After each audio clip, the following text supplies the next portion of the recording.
Yes, magandang hapon po sa ating lahat mga kabayan. Nandito po tayo muli kay Lola Elena and Lolo Ray dahil oras na naman para maghatid ng kanilang ayuda, monthly ayuda po mga kabayan. Ito po yung pera na natira doon sa galing sa ating mga sponsors na sabi ay itabi natin at i-budget natin nila buwan-buwan. So ito yung mga kabayan at meron pa nga po nagpahabol, next time ko na sabihin, shout out no kung sino yon dahil meron pa naman po mga kabayan. So ayan, Lula and Lolo Ray, may ayuda naman po kayo. Bukod pa dyan, syempre yung 1,000. Oh, sino hawak? Ito na mabibili o kayo? Oh, siya naman din kung utusan niya bili ng bili ng ganito, bili ng ganyan. Ayan. Kaya maraming salamat po talaga doon sa walang sawang pagmamahal sa lahat ng nagiging sponsors po nila ni Lolo Ray and Lola Elena, no, na hanggang ngayon ay tuloy-tuloy pa rin po yung ayuda kasi nga ito nga yung napagkasunduan ng ibang sponsors na i-keep na lang para at least tatagal pa yung pera, mabigyan buwan-buwan, mabudget natin, hindi yung ibigay lahat and then after 1 month wala na, the next month wala na makakain, back to zero yung buhay. So problema na naman kasi importante ay yung pagkain. O kumusta, Tatere? Itong bukid, madam, at saka itong bukid dito, hanggang doon sa may natambakan, madam, pwede mong sakain yan, sabi sa akin. Sabi. Oo. Papataniman ko raw ng pakwan yan kasi may naghahanap din na matataniman niya ng pakwan. Dos ang isang puno, madam. Sa similya. Oo, madam. Pagkatapos ang sabi niya sa yung akin, bukid na yung mga kabayan, no, ay magtatanim sila ng palay dyan, either pakwan or palay, no, na merong magfi-finance, meron din magpapahiram ng lupa. So bahala na sila kung ano magiging usapin nila doon sa kitaan. Hati ba? Or 60-40 ba? Or porsyento lang, di ko alam. Bahala na sila dyan sa pag-uusap. At least, kahit pa paano, meron pa rin income. Tuloy-tuloy yung ayuda ni Tatere, tapos plus may income pa rin sila. No? Siyempre, hindi naman lahat ng pangangailangan ni Tatere na ibigay natin. Kasi, pinapriority lang natin, no? Ang importante, nabigyan natin ng bahay, lahat ng pangangailangan nila. So, ngayon, ay bahala na rin si Tatere mag-ano pang additional niyang gawin na magkaroon siya ng income. So yung ginagawa ni Tatere kasi hindi nga siya sanay na yung nakapirmi lang sa bahay, kailangan meron din siyang ginagawa kasi nga talagang malikot yung kamay ni Tatere sa bukid. Talagang yan na yung nagiging buhay niya, ay buhay bukid talaga, hanap buhay kumbaga. Okay, so ayan, nandito pa rin tayo at bisibisita pa rin sa kanila, no? At gaya ng ginawa ko ay maglinis, magtanim ng gulay, magtanim ng mga root crops. Sabi ko ni Tatere, magtanim siya ng kamunting kahoy at iba pang mga gabi, talbos para nandyan na lang kukunin at bigas na lang ang problemahin. Ngayon, nakakatuwa dahil maraming bunga. So, kailangan pa natin, Tatere, ng okra. Kasi nung namili ako ng mga seeds, wala ako nakitang okra. ito, madam, ang okra, madam. May okra na tayo. Oo, madam. Mayroon na pala mga kabayan. Kasi nung namili ako ng seeds, wala po kasi. Ay ngayon mayroon na, ayan. Yan, tama, okra. Para halos kumpleto na yung mga gulay natin dyan sa garden natin. Okay, so i-discuss ko lang po mga kabayan. Kasi nga, nung nalasing si Tatere na abutan namin, no, meron kasing kaibigan si Tatere doon sa malayo-layo, no, hindi sa may-ari ng lupa, kundi doon nakikipag-inuman si Tatere doon sa malayo-layo kasi meron nga nag-ayaya sa kanya at nahiya siya, pinatagay hanggat siguro napasarap na kaya nagstay na doon. Kaya nagulat yung iba na nalasing si Tatere. And then may nagko-comment doon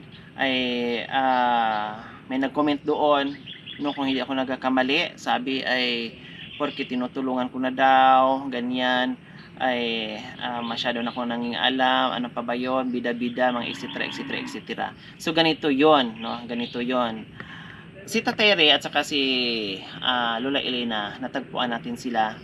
At kung napanood mo yung video nung una, kung gaano kahirap yung sitwasyon nila, kung ano yung pamumuhay nila, no, sa unang pagkikita namin, sa unang pagtatagpo namin ni Lola Elena. So ngayon, na-vlog natin sila, no, at nagkataon ng binigyan ng pagkakataon ng ating Panginoong Diyos at kasama yung ating mga sponsors na mabago yung buhay. So ito na, in short, nabago yung buhay. Ngayon, wala silang mga anak, no. Sabi ko nga, wala kayong mga anak, nandito kami, dumating sa buhay nyo, ituring nyo na lang kami mga anak, apo, no. Yun ang lagi kong sinasabi sa kanila. So anong purpose natin pabalik-balik dito sa kanila, no, na wala tayong silbi sa buhay ng mga kabayan? Ibig kong sabihin, hindi lang ayuda yung binibigay natin sa kanila, no? Hindi lang tulong ang binibigay natin sa kanila. Siyempre, bilang isang anak, tinuring isang anak at tinuring bilang isang mga magulang namin, no, kailangan din na kahit paminsan-minsan na walang anak na nagsasabi sa kanila, walang anak na nagsasaway sa kanila, since nandito ako habang nabubuhay sila at habang nabubuhay ako, habang bumabalik ako dito, ako ay may karapatan magsabi sa kanila, mag-advise sa kanila, walang iba kundi ako lang, 'di ba? Gets nyo? So wag niyo sabihin na bida-bida ako, wag niyo sabihin na kinokontrol ko, wag niyo sabihin na pinagagalitan ko. Hindi ko sila pinagagalitan, pinagsasabihan, bagkos yun ay para hindi magkasakit, no? Hindi magkasakit at bigyan pa ng mahabang buhay. Kasi paano pag si Tatere mapadalas yung kanyang pag-iinom? Sino mag-aalaga kay Lola Elena? Paano yung pang-araw-araw nila? Kawawa. Kasi hindi na makakilo si Lola Elena. Minsan, ang sinasabi natin minsan, pag napadalas yan, no, at napabayaan at magkasakit, sino? Yung bang nag-comment pag nagkasakit si Tatere at saka nagkasakit si Lola Elena, pupunta ka ba dito at alagaan mo sila? Pupunta ka ba dito para magbigay ng singkunduling para ipakain mo sa kanila? Kung ikaw ba ay may tatay na manginginom, hayaan mo ba bilang isang anak? Wala kang silbing anak kung hayaan mo siya. Kung pababayaan mo siya, kung hindi mo sawayan o hindi mo pagsabihan. Anong klaseng anak ka? Gusto mo mamatay kaagad yung anak, yung tatay mo? Gusto mo mawalan ka kaagad ng tatay mo? 'Di ba? Diyos ko, yung mga sponsors nga walang reklamo sa ginagawa ko. Pero ikaw, nanood ka lang, ay wagas ka kung makakomment. Hindi mo iniintindi yung mga bagay-bagay. Siguro wala kang magulang. Immature ka mag-isip. Nandito kami hindi para magpabida. Nandito kami na kahit papaano magiging kaagapay sa mga tulad nila, na kahit papaano makapagbigay ng lumuwag man lang, no, yung pamumuhay, na kahit hindi yumaman, kahit hindi bato yung bahay o hindi maganda yung bahay, kahit kubo-kubo lang, na kahit papaano mabago natin yung buhay nila kahit kukunti, na matikman man lang nila sa buhay nila kasi hindi lang naranasan ngayon lang. So ibig sabihin sa lahat ng sinasabi ko, no, kung bakit equals doon, ang kahulugan nun ay pagmamahal.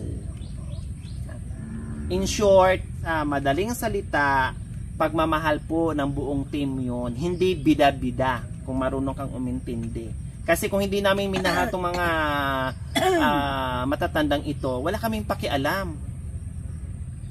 Lahat ng pera nang gagaling sa sponsor, hala, bahala na kayo kung anong gawin nyo, basta na i-vlog namin kayo.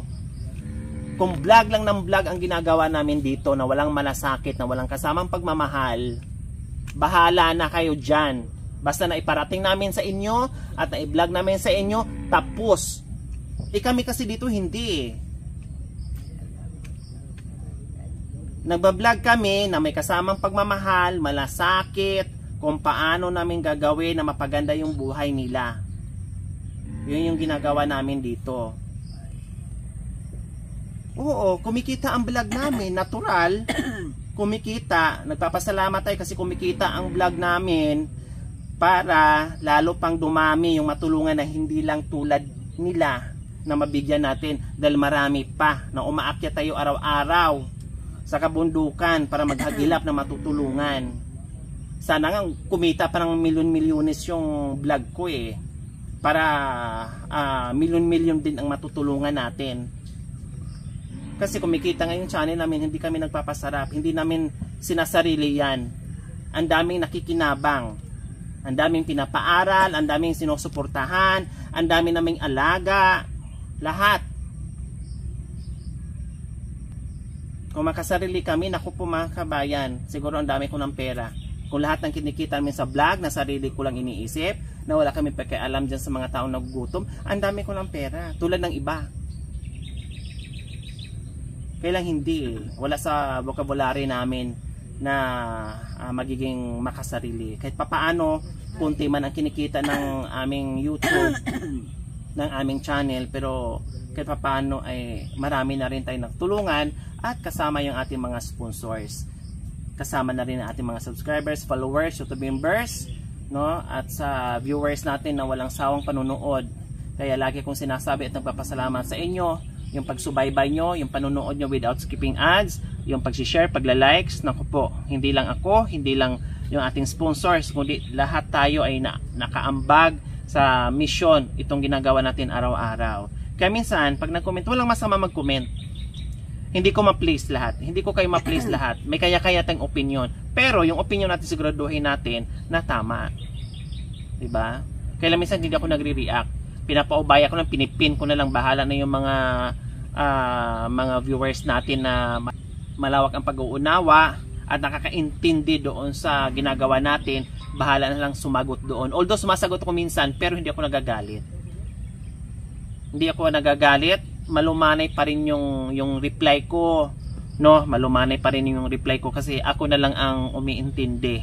Kasi talagang ganyan. Hindi mo ma-please lahat ng nanonood sa'yo, no? May magko-comment, pero awa ng Diyos, siya lang naman ang anay doon sa nag-comment sa nasa comment section ko. Siya lang naman ang anay doon. The rest ay magaganda. Bagkos pinagtanggol pa tayo doon sa mga comment niya, sa comment niya. 'Di ba? Ganun lang 'yon. Diyos ko, tayo, no, kung wala tayong nagawa sa kapwa natin, no, magiging masaya na lang tayo na mayroong kapwa natin na gumagawa ng kabutihan sa kapwa din. Ganon. Hindi yung mangibabaw yung inggit natin. Wala tayong lang mangyayari sa buhay natin kung iiral yung inggit natin sa kapwa. Kahit anong inggit mo dyan sa kapwa mo, no, sa kapitbahay mo, sa kaanak mo, no, sa kaibigan mo, sa kakilala mo, wala kang magagawa. Buhay niya yan, buhay niya yan. Buhay mo is buhay mo. Hindi pwedeng buhay niya mapunta sa iyo, hindi pwedeng buhay niya mapunta sa kanya.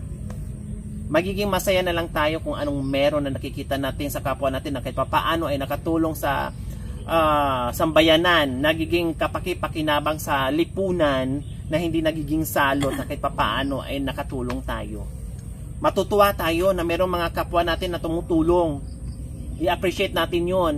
Ang tanungin mo lang, ako nakatulong kaya ako? Nakaambag kaya ako sa lipunan? Yun na lang itatanong natin.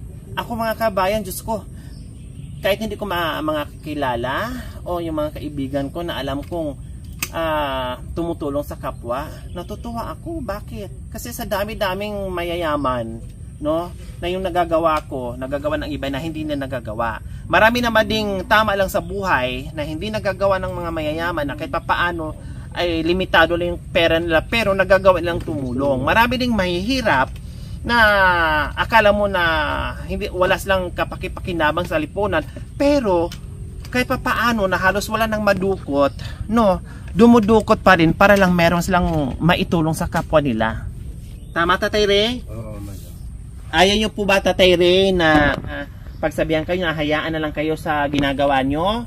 Gusto ko, madam,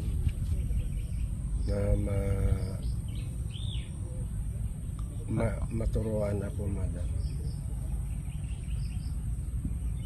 O diba? Kaya nga sabi ko, walang anak si Tatay Ray na pwedeng magsabi sa kanila. Sino ba magko-comment? Sino ba ang magsasabi sa mga magulang natin?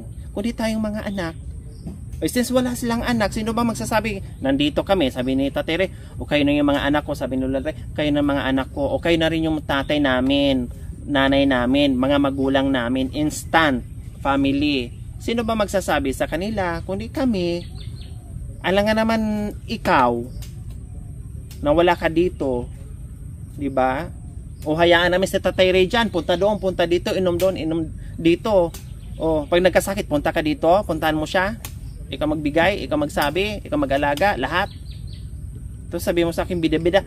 Yes, bida-bida ako sa tamang pamamaraan na ikabubuti nila. Hindi ako nagbida-bida, nagbida-bidahan lang. Diyos ko, kung nandito ka lang, kurutin talaga kita sa singit. Taga saan yan, madam? Taga Nigeria. Natawa na lang sa Terry kasi nagtanong, sabi ko taga Nigeria. Taga saan, madam? Taga Nigeria, Tateri. Pangalawang tanong yun na sa akin yan. Meron akong na madam, na maaring siya kasi ang sabi nung asawa na kung hindi daw kami matulungan ng katulad ninyo, madam, na vlogger, Opo. sisirain namin sila. Yan ang sinabi sa akin, madam. Tapos po, Kaya baka yan ang... bakit daw nasabi ng sisiraan kami? Hindi, madam, kasi yung marami kong madam, bakit daw kami na hindi binili yung lupang tinirikan. Ay kako naman sa kanila, pwede na rin yan, kako, kasi may bahay na, may pagkain. Pagkatapos nakiusap kami doon sa may-ari ng lupa, pumayag naman, kako. Ay kung magloko-loko sila, kami ang maninira sa kanila. Sabi. Alam ko yun, madam. Maaari siguro siya ang nagtumawag. So ayan, sagutin ko rin po yan, mga kabayan. Buti na nasabi sa akin ni Tatay at nabanggit ko rin, no, kasi meron nagsabi kay Tatay na siraan daw kami. Diyos ko po, gawin mo na, tulungan pa kita kung paano manira, no. Siguraduhin mo lang yung sinasabi mo, no, na nasa tama ka. Kasi pag ako ang bumalik sa iyo, sisiguraduhin ko rin na buong kaluluwa mo masisira talaga. Yan ang sasabihin ko sa iyo, no. Una, itong lupa hindi binibinta. Kung ibibinta to, buong kabuuan to. Hindi to mabibinta na Maliit-liit. kat-kat. Hindi. Kasi nakausap ko na mismo yung may-ari. No? Bago ko nakausap, explain ko muna. Dapat nga noon, doon tayo sa tabi ng kalsada, naun siya milang dahil hindi na pinayagan.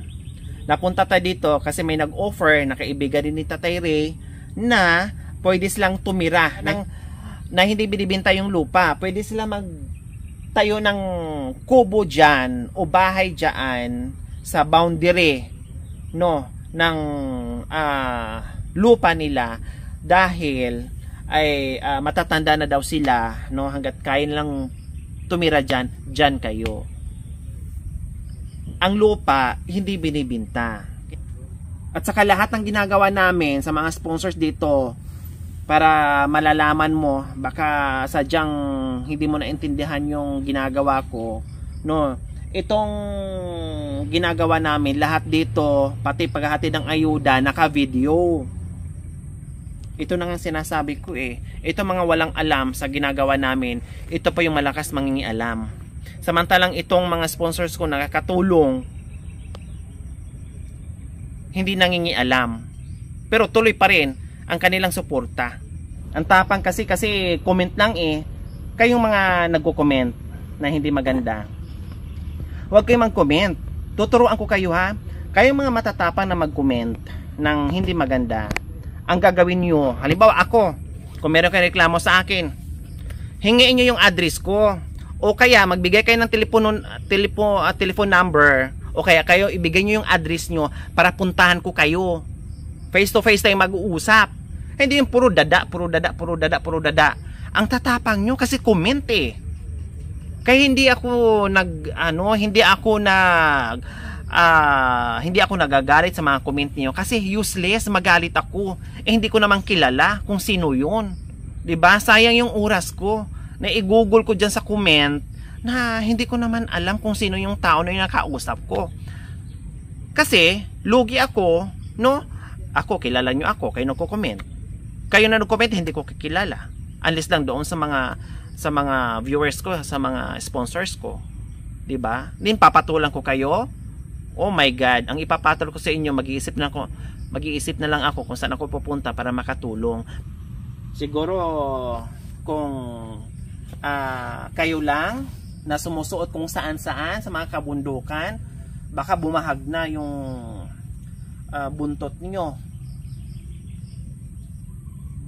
Kung kayo lang sa ginagawa namin, na pupunta kayo sa liblib na lugar, na sa kabundukan na wala kayong makikitang anino doon, baka takot kayo.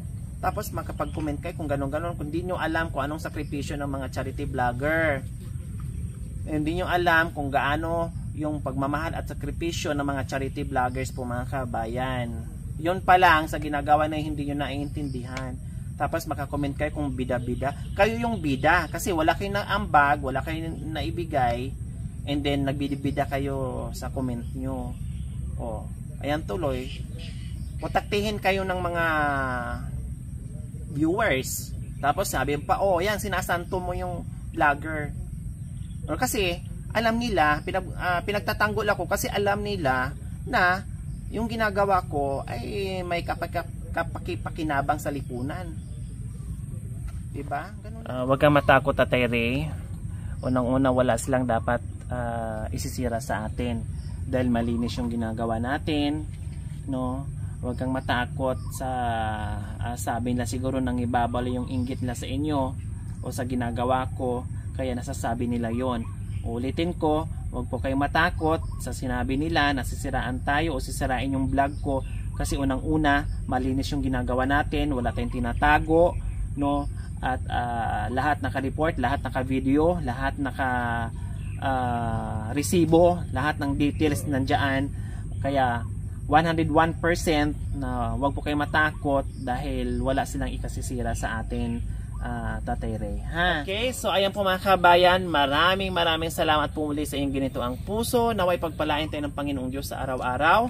Naway ibigyan po tayo ng kalakasan ng katawan sa araw-araw. Naway ibigyan po tayo ng mahabang buhay pang sa ganon. Marami pa tayong matulungan na hindi lang sila, na marami pang iba po mga kabayan, dahil alam ko ang daming naghihirap at ang daming nangangailangan tuwing tayo ay naglalakbay kung saan-saan, no, na humahabol pa sa atin, no, nagmamakaawa, nangangatok sa sasakyan natin para lang talaga na mayroon silang maisaing. Kaya wag po kayong magsawang tumulong, no, wag po kayong magsawang manood without skipping us, wag po kayong magsawang mag-share, mag-likes, para lalo pang mapalawak natin yung ating pagmamahal sa mga kabayan natin. So mga kabayan, huwag niyo pong kalimutan, paki-share, subscribe sa aking YouTube channel, Lori Aquino Tarita. Maraming salamat po, gabi sa sol. Bye!